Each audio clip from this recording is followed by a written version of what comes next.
semua. Alhamdulillah, kita absen dulu ya. Iya. Rahma hadir, Sepia hadir, Hilda, Oka hadir, Rina, gue Para Hadir. Niken hadir. Oke, hadir semua ya. Sebelum memulai pembelajaran kita pada pagi hari ini, ada yang masih ingat pembelajaran kita pada minggu kemarin? Pada pertemuan minggu kemarin? Boleh Sepia?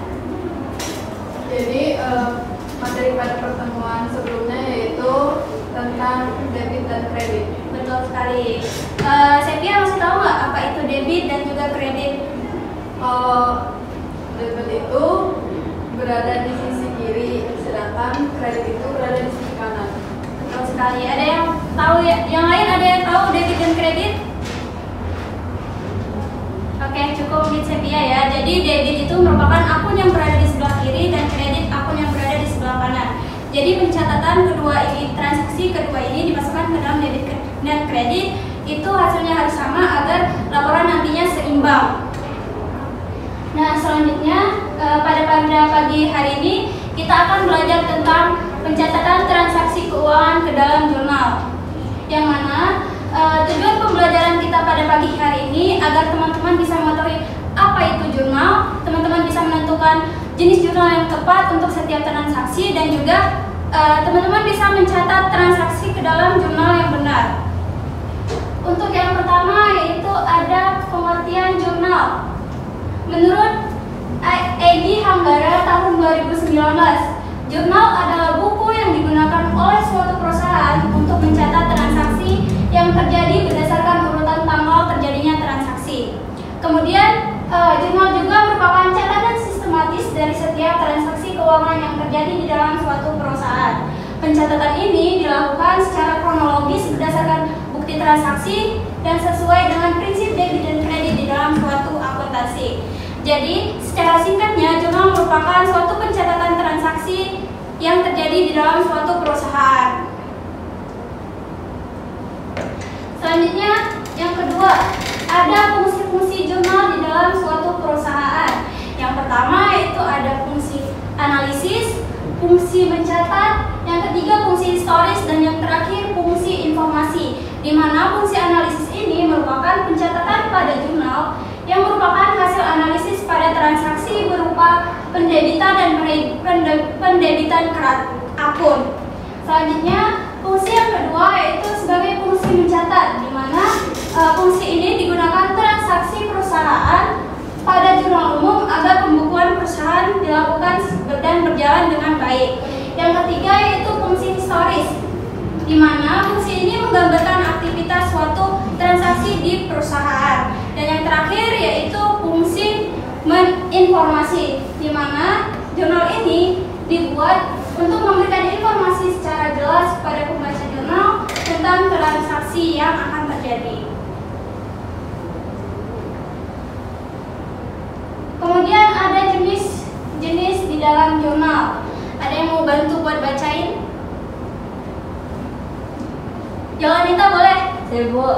Jenis-jenis jurnal itu ada dua, jurnal umum dan jurnal khusus. Nah, jurnal umum ini digunakan untuk mencatat semua jenis transaksi keuangan yang tidak dicatat dalam jurnal khusus. Formatnya terdiri dari tanggal, akun yang terpengaruh, debit, kredit, dan keterangan. Yang kedua itu ada jurnal khusus yang digunakan untuk mencatat transaksi yang sering terjadi dalam perusahaan.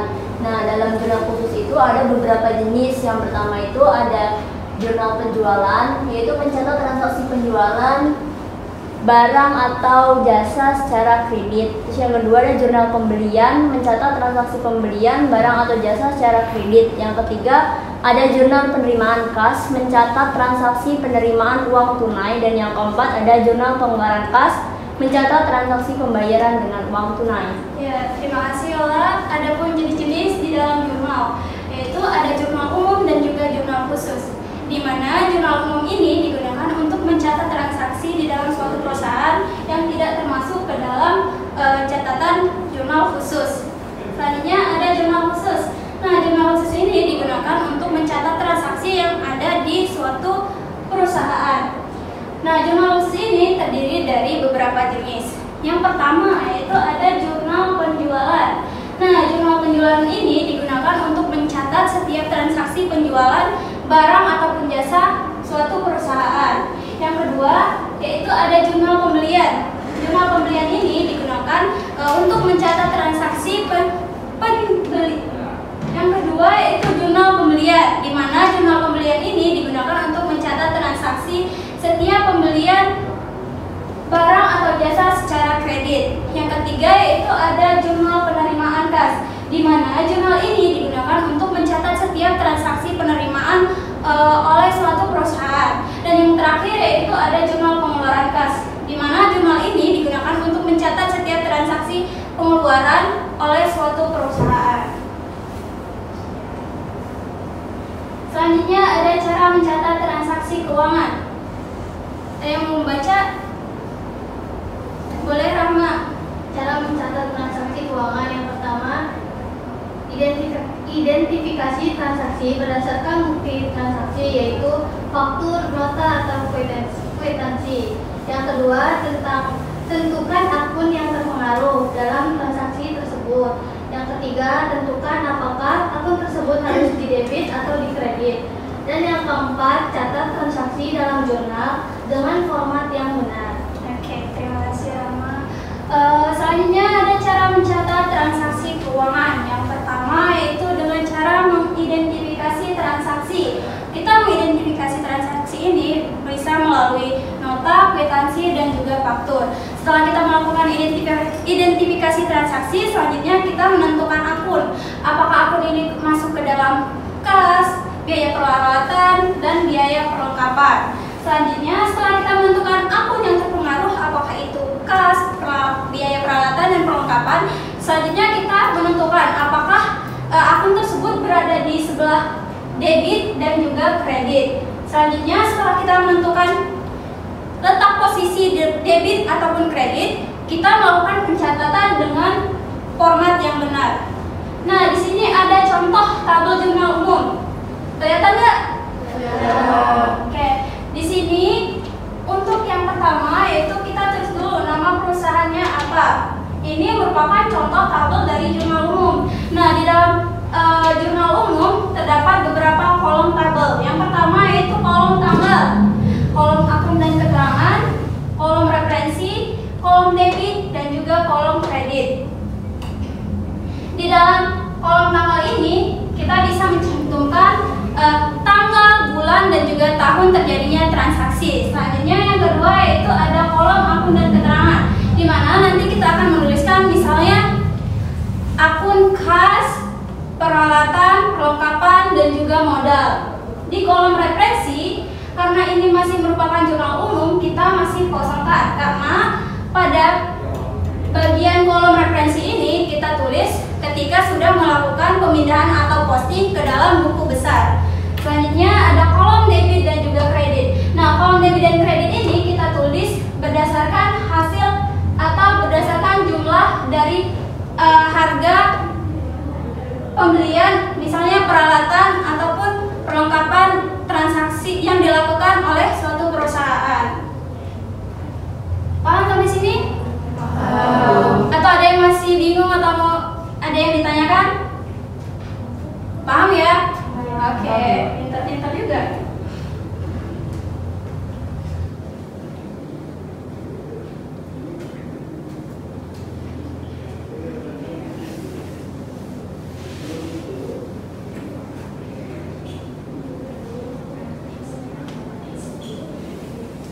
Nah, di sini ada contoh dari transaksi-transaksi yang nanti masuk ke dalam jurnal umum. Soalnya di sini kita bahas terlebih dahulu ya. Jadi soalnya itu transaksi dari suatu perusahaan Salon Home Beauty Center, Jalan Cempaka Putih Raya nomor 18, Jakarta Pusat yang beroperasi pada bulan Desember tahun 2001 dengan pemiliknya yaitu Nyonya Nadia.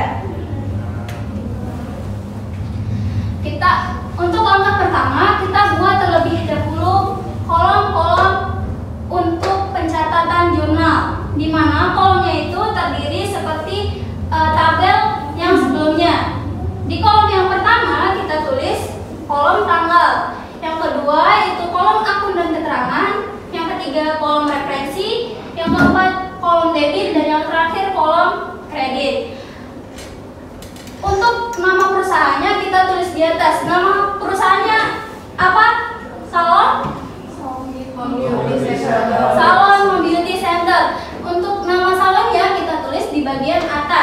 Kemudian karena tabel ini merupakan tabel jurnal umum, kita tulis di bawahnya jurnal umum. Untuk tanggal, kita tulis berdasarkan tanggal, bulan, dan tahun terjadinya transaksi. Pada tanggal 1 Desember, Nyonya Nadia menyetorkan uang tunai sebesar Rp11.800.000, perlengkapan salon sebesar Rp5.200.000, dan peralatan salon sebesar 10 juta kepada Salon Home Beauty Center sebagai modal. Nah, pada kolom tanggal ini kita isikan dengan 1 Desember tahun 2021. Ini 2021. Terus 1 Desember.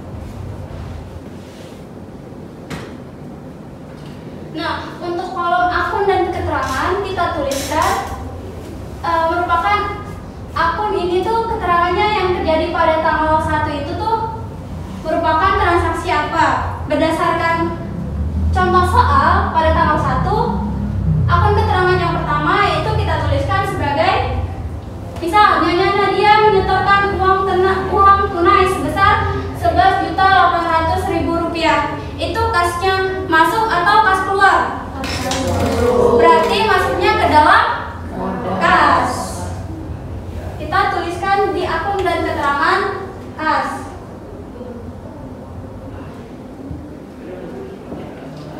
Nah, Nyonya Nadia menyetorkan uang tunai sebesar Rp11.800.000. Jumlah transaksi yang disetorkan atau kas yang diterima oleh Nyonya Nadia sebesar Rp11.800.000 itu masuknya ke dalam kolom debit atau kolom kredit. Debit. Pintar sekali.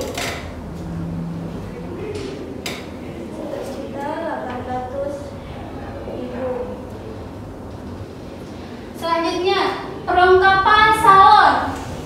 Kita tuliskan di akun dan keterangan merupakan perlengkapan.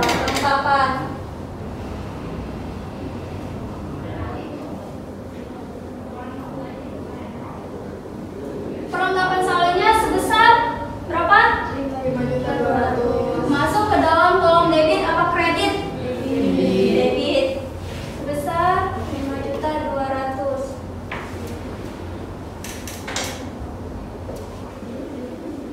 Kemudian setelah melakukan pembelian perlengkapan salon, Nyonya Nadia melakukan transaksi pembelian peralatan salon sebesar Rp10 juta juga masuknya ke dalam kolom debit.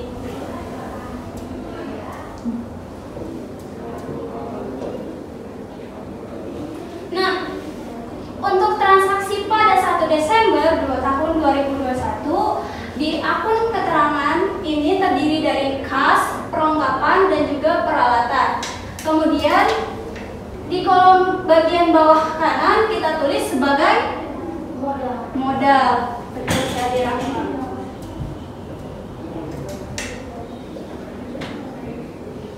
Nah, dari modal ini kita tuliskan pada kolom debit atau kredit.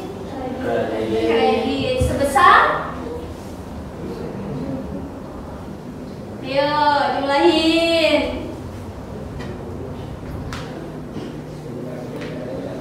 Berapa? 27 juta rupiah. Kita tuliskan pada kolom kredit.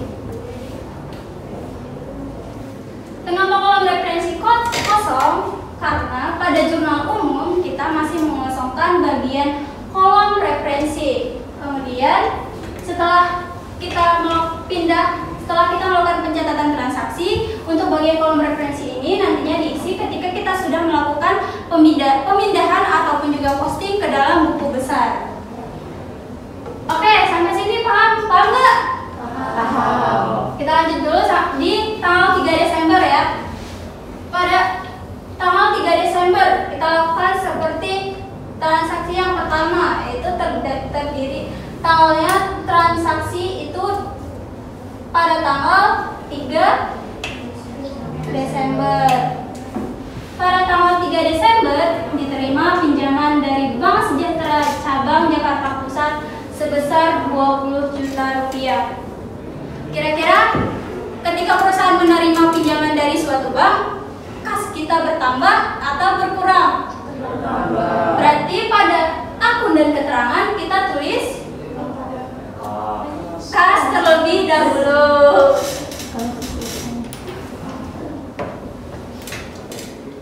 Kasnya sebesar 20 juta rupiah berada di sebelah debit.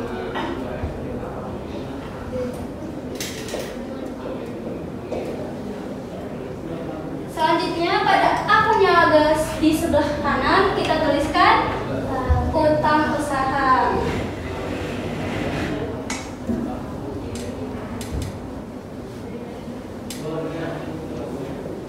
Sebesar 20 juta rupiah berada di sebelah kredit.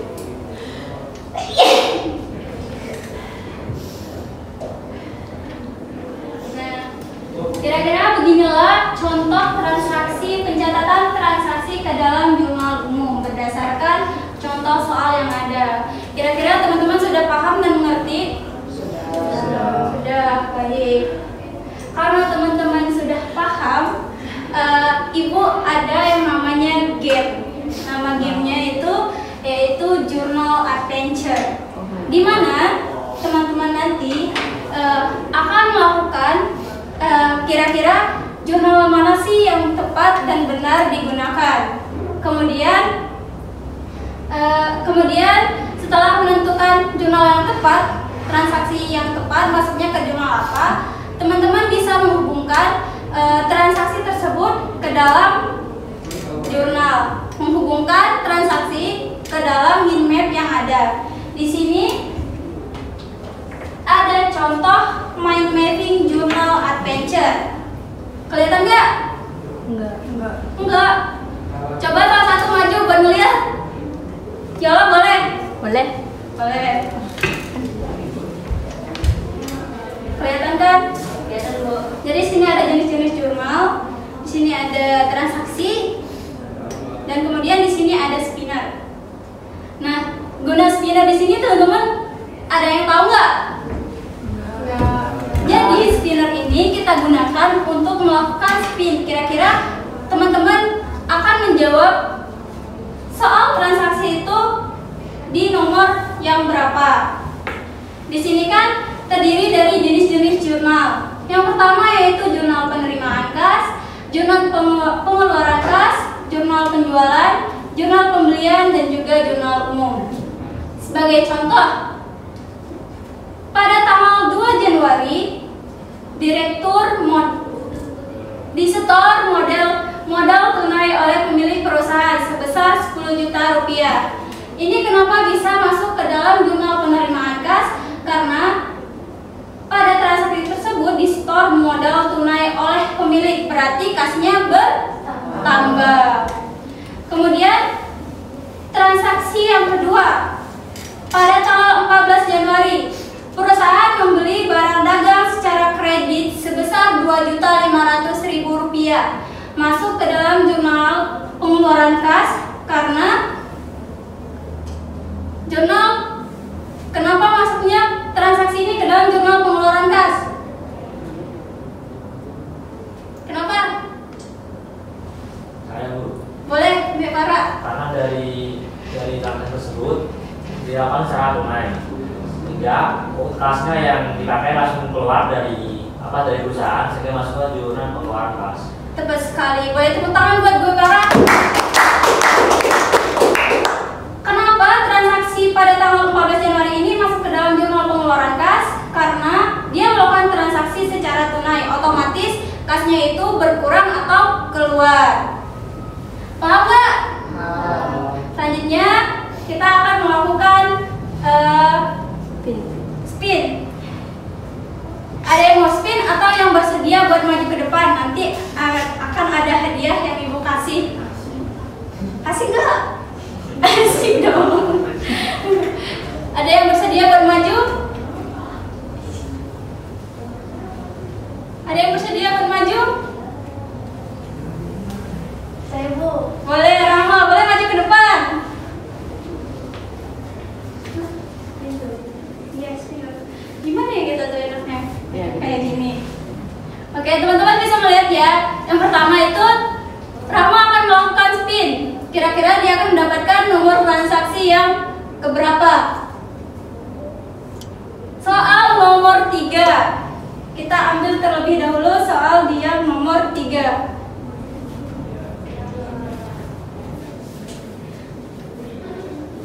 Boleh minta tolong Rahma, maaf ya.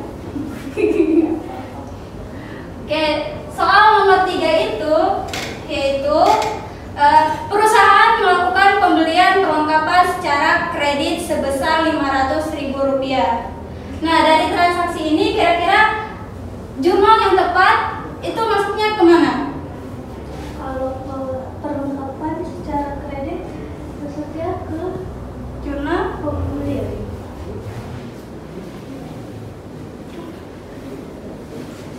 masuknya kemana, Rahma? Oh iya, masuknya ke umum. Oke, teman-teman, membeli perlengkapan secara kredit sebesar Rp500.000. Maksudnya ke dalam jurnal umum. Kalau dari Rahma sendiri, alasannya kenapa sih masuknya ke dalam jurnal umum? Karena ini bukan termasuk di 4 jurnal khusus yang penerimaan, pengeluaran, pembelian atau penjualan. Ini tuh masuknya ke lebih ke umum aja gitu, bukan masuk di bagian usaha pembelian atau penjualannya. Oke, benar sekali ya. Boleh ditempel nggak, Rahma? Kita ada di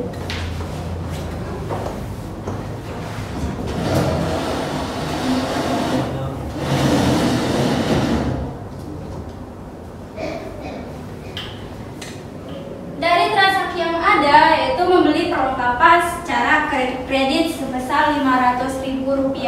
Kenapa bisa masuk ke dalam jurnal umum? Karena di sini kan transaksinya membeli ya, bisa saja masuknya ke dalam jurnal pembelian. Tapi karena pembeliannya bisa saja masuk ke dalam jurnal pengeluaran kas. Maaf ya, karena kan membeli otomatis kasnya berkurang kalau transaksinya dilakukan secara tunai. Karena berdasarkan soal transaksinya secara kredit berarti masuknya ke dalam jurnal umum.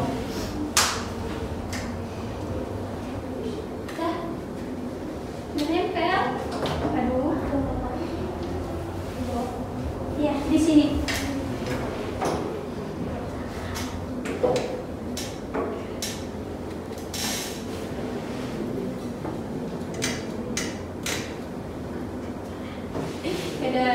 Terima kasih Rahma. Tapi sesuai perjanjian tadi, untuk yang maju akan ada hadiahnya.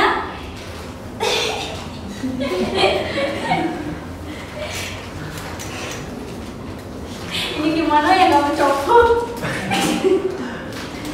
Kita kasih hadiah buat Rahma dan sekalian aplaus buat Rahma.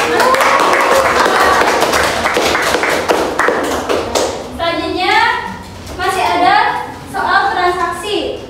Siapa yang maju? Mau maju?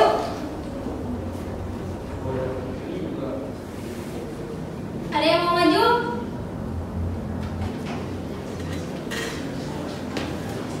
Anindita, boleh deh?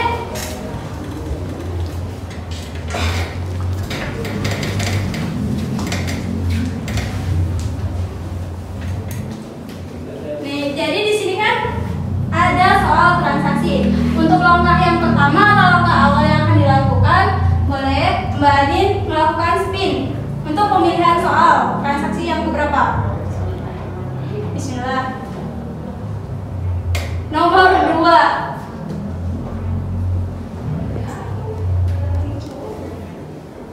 Ini soal yang nomor 2. Jadi, pada tanggal 4 Januari, perusahaan melakukan pembelian barang secara kredit sebesar Rp4 juta. Berdasarkan transaksi ini, kira-kira masuknya ke dalam jurnal pembelian. Betul sekali. Alasannya kenapa Mbak Anin? Boleh dong soalnya? Boleh. Ya karena dia membeli barang dagang secara kredit 4 juta. jadi masuknya ke pembelian tapi secara kredit. Oke, bagus sekali, tepat sekali ya teman-teman. Berdasarkan transaksi ini maksudnya ke dalam jurnal pembelian. Maaf Mbak Sofia, boleh ditempelin nggak? Jatuh.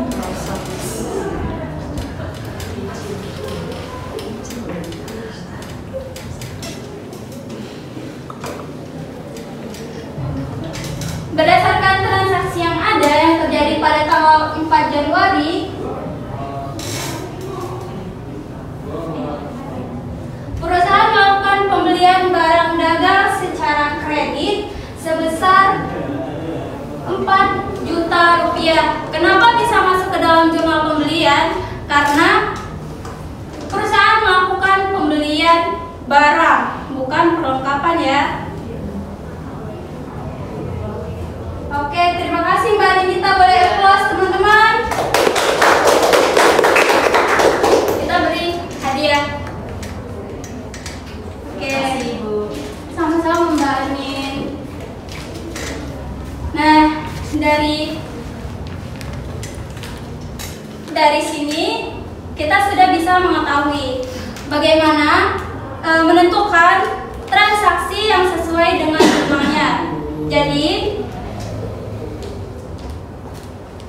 teman-teman, setelah melakukan pembelajaran pada hari ini tentang pencatatan transaksi keuangan ke dalam jurnal, teman-teman nantinya bisa menggunakan ilmu atau materi yang didapatkan hari ini bisa digunakan di kemudian hari ketika bekerja ataupun kalian memiliki usaha untuk melakukan pencatatan transaksi yang ada.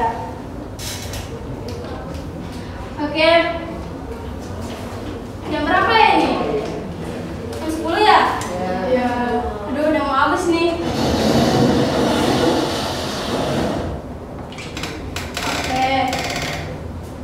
Karena jam waktu kita terbatas dan sudah mau habis, sebelum menutup pembelajaran kita pagi hari ini, baiknya kita menyimpulkan terlebih dahulu materi kita pada pagi hari ini. Siapa yang ingin menyimpulkan pembelajaran materi kita pada pagi hari ini? Angkat tangan. Boleh Mbak Niken? Untuk kesimpulan hari ini adalah pencatatan transaksi keuangan dilakukan melalui jurnal umum dan jurnal khusus.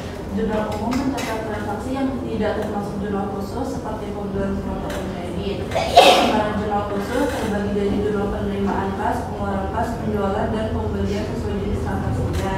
Dan tujuannya agar pencatatan keuangan lebih rapi, teratur dan sederhana.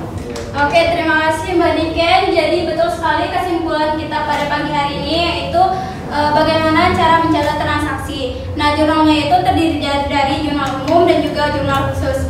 Gunanya atau tujuannya untuk melakukan pelaporan secara lebih akurat dan juga benar dan terpercaya. Nah, gunanya untuk menentukan keputusan suatu perusahaan. Oke, mungkin cukup sekian pembelajaran pada pagi hari ini. Sebelum pulang, baiknya kita berdoa terlebih dahulu. Siapa di sini ketua kelas? Bu Epara boleh? Baik, sebelum mengakhiri kegiatan pembelajaran hari ini, alangkah baiknya kita berdoa masing-masing. Berdoa dimulai. Berdoa selesai. Beri salam.